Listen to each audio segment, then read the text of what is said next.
602nd Infantry Brigade naglunsad ng iba't ibang aktibidad bilang security measures kaugnay ng paghahanda sa halalan. RH19 June Dimakutak, June.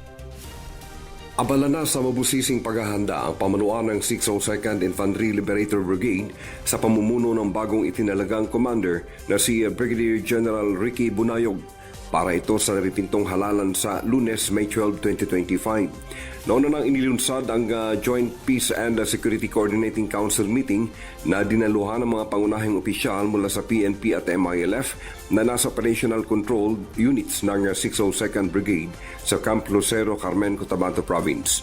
Sinecure na rin ang mga river areas, partikular sa SJE Barm kung saan ang 34th IB led by Lieutenant Colonel Edgar Batinay ang silang nag-ikot at tumawid sa malaking ilog kung saan isa manong malaking hamon ito sa panig ng mga tropa ng 34th IB under 602nd Brigade dahil sa daladala nilang mga election materials na itatawid pa sa mga bayan-bayan sa magitan ng bangka.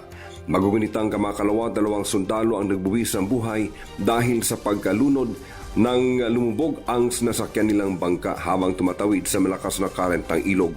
Nitong Lunes matapos ang flag raising ceremony, isinagawa na ang send-off ceremony ng mga tropa ng 602nd Infantry Brigade sa mga lugar na sakop nila. At 24/7 rin ang ginagawang pagbabantay sa mga national highway sa AOR ng 602nd Brigade.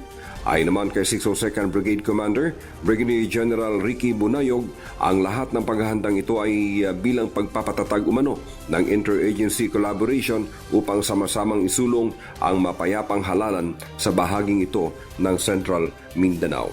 Una sa Mindanao, RH19 June Dimakutak, DCRH, una sa Pilipinas, una sa Pilipino.